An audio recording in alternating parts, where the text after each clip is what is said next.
1 in 2 women wear the wrong foundation. Which one are you? Get on the better-looking side of those odds with Il Makiage. Using AI, Il Makiage virtually shade matches you to the perfect foundation. Their foundation has over 50,000 5-star reviews thanks to its luxe lightweight formula. And with 50 shades, there's a flawless finish for everyone. Take the Power Match quiz to find yours at ilmakiage.com/quiz. That's ILMAKIAGE.com/quiz.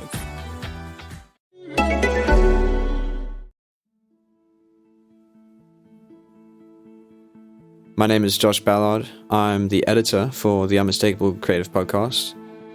As of today, South Africa has begun a 21-day lockdown. So far, my neighbor has walked his dog 3 times in a day, and I've spent the whole day eating leftover pizza and working on what you're listening to right now. I know South Africans are tough, and we will get through this no matter what, and the same remains true for the human race. In Serbia, they have sent all the kids home, and what they are doing now is they are recording and airing on national television, like, from 7 a.m. to 8 a.m. is first grade, from 8 a.m. to 9 a.m., etc. So the internet can often be a really vicious place, but over the last couple of weeks, as it's become a primary way to connect, I think it's really teaching us to look beyond avatars, profile pictures, and pretty websites. It's forcing us to slow down and respond instead of react. This moment is teaching us to see each other's humanity, become more empathetic, and contemplate so many of the things that we take for granted. Don't wait for the big events of your life. Don't wait for the wedding or the, near death or for some other, major event. Yeah. But in the day-to-day, I mean, look, we spend all this time imagining we're going to get ready for our dying. And I think it's a kind of absurd idea to imagine that at the time of our dying, we will have the strength of body, the emotional stability, the mental clarity to do the work of a lifetime. It's an absurd gamble. So we should do this work now. And that includes those of us who are not dying, who are with, our aging parents, for example. Be with them now. Tell them you love them now, Waiting is full of expectation. Waiting for the next moment to arrive. We miss this one, Waiting for the moment of dying. We miss all the moments in between. It turns out that social distancing is teaching us a lot about social connection. We're seeing each other's faces and hearing each other's voices more than ever before. I have been thinking a lot about this, especially because of my situation, living in Myanmar and being really far from my home and from my family and friends. So I left France 6 years ago, and I only come back once a year. I was actually supposed to go back home next week, but when Corona hit France really hard, it meant that I didn't know when I will see my friends and family again, when I haven't seen them for more than a year. It's been quite interesting. For my mother, since I moved to Myanmar, we used to call each other maybe every 10 days or so, just talking briefly and making sure we're just okay. But since the beginning of the confinement, we have almost daily calls, and it feels like being back to our old routine when I was still living back home. We share videos of our daily lives, of us cooking, spending quality time, and basically sharing our quarantine from the other side of the world. My name is Akira Chan, and I'm a filmmaker based out of Southern California. I'm finding myself wanting to have longer conversations, to have FaceTimes with family members I haven't spoken to in a long time, and to avoid these kind of digital shortcuts that I've been practicing. I think we all have for many years. Quick texts to keep updated with people, quick replies on posts on social media. It's almost like we're unpacking this spectrum of intimacy that we've been bypassing in other ways. And if there's anything good that might come out of this and that we can hopefully take with us as a lesson, it's this basic human need to communicate and connect and know who our neighbors are and actually sit down and have long conversations, and to, in many ways, just slow down to the speed of humanity. So this week we turned to our listeners and we asked them to share their stories, perspectives, and insights from a moment in history unlike any other. We asked a doctor who's working on the front lines what she wanted us to know. And P.S., that doctor happens to be that sister that you've heard me mention so many times on the show. I've always been really proud of her, but never as much as I am right now for the work that she's doing. Hi, my name is Surisha Rao, and I'm an anesthesiologist and ICU doctor. I'm Srini's little sister, who many of you may have heard him mention in various episodes. I'm part of my hospital's COVID-19 care team, and I just want to take a moment to share a little insight from the front lines. This illness is definitely upon us and will only increase over time. We're just now starting to see the effects of this on the hospital system, and the fears that we will be overwhelmed are well-founded.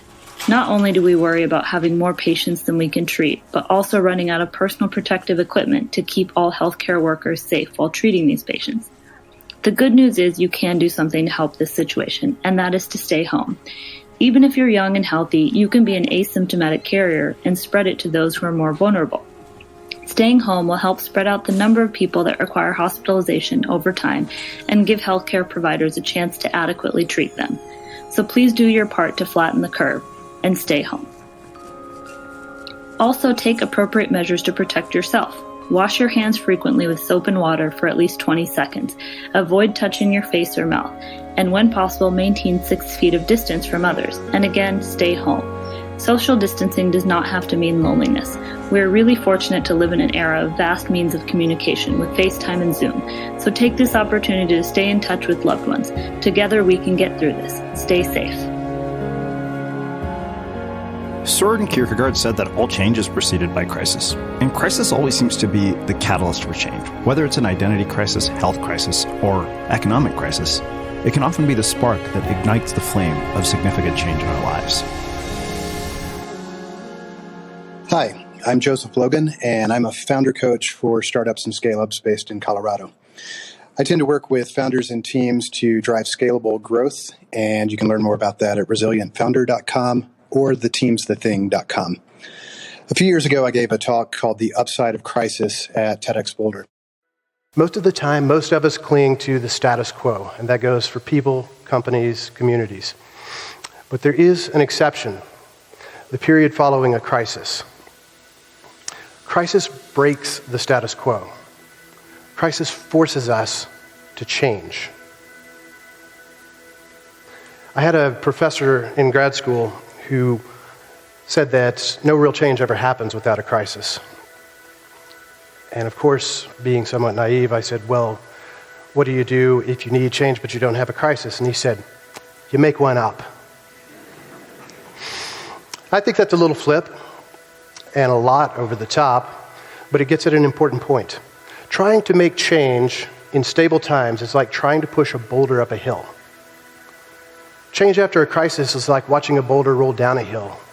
It's just inevitable. Change and crisis are often the same thing happening at different speeds. Most of the people I meet in my work get this. These are people who are trying to change the world. That kind of boldness always flirts with crisis. Most of my coaching clients come to me because of a crisis, either one they're experiencing, sometimes one they've created. What I know about them is this: the most creative periods of their lives are the ones immediately following a crisis. They start companies, they invent things, they build communities, they change jobs or careers. Crisis always creates some kind of change. And the question is, what kind of change do we want it to be? I think this crisis is particularly tragic. There's a lot of death, there's a lot of loss of jobs and security. But I also think that this is a time that we're going to look back on and see just tremendous innovation.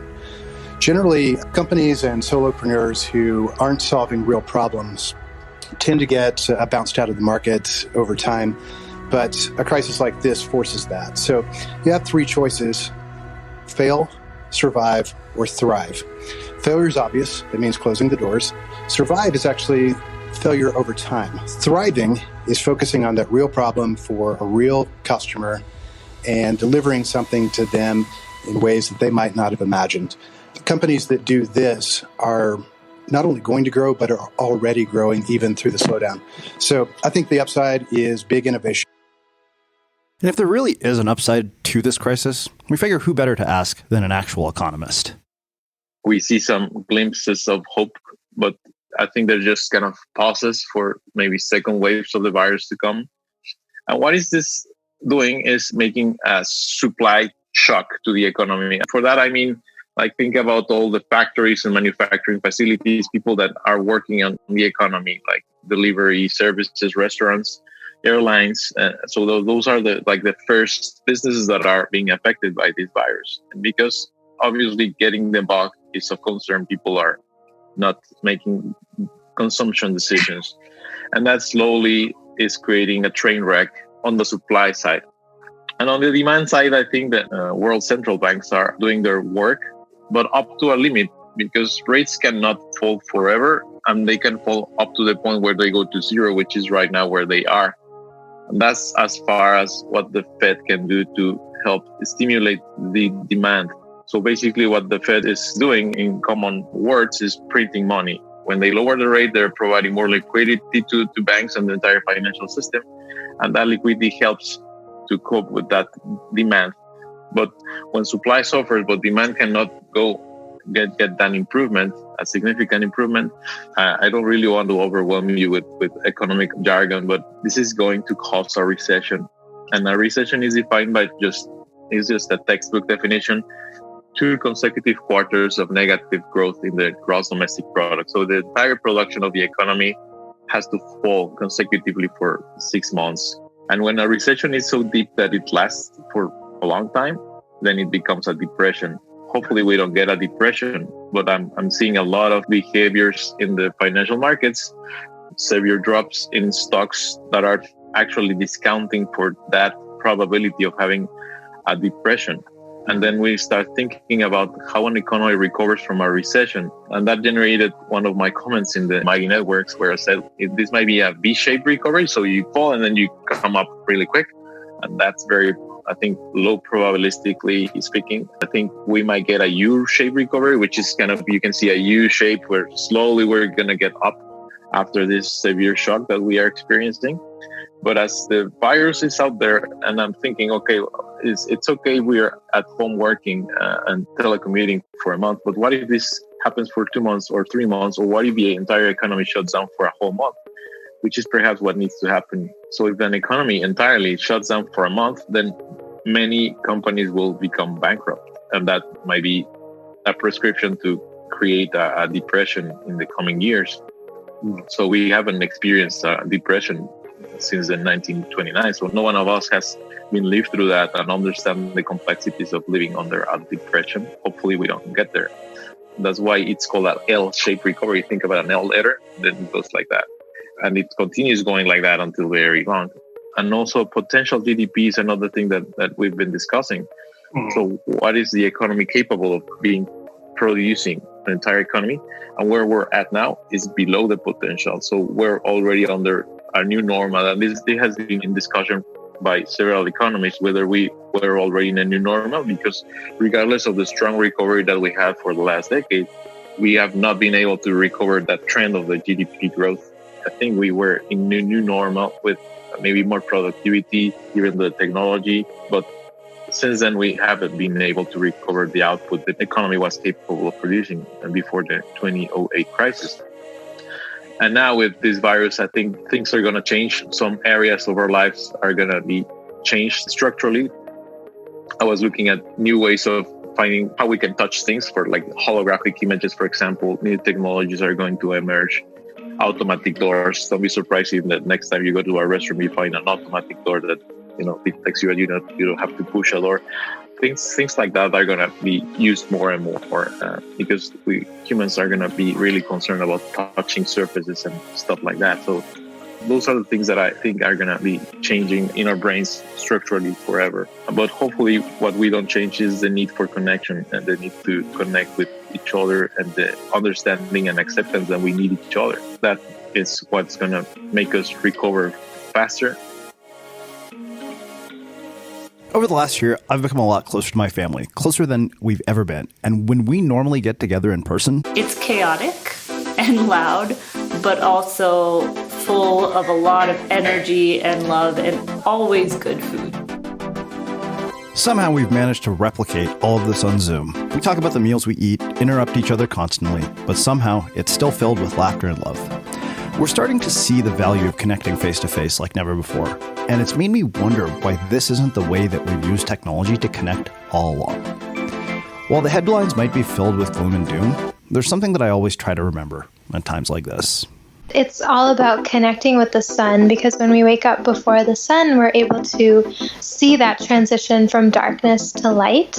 And I think there's something so deeply healing to the human psyche about seeing that happen, because it's a reminder to us that, like the darkness is temporary and it passes and gives way for the light of the sun and of the day, so too do these dark habits and destructive patterns and thoughts that we have only have a temporary existence.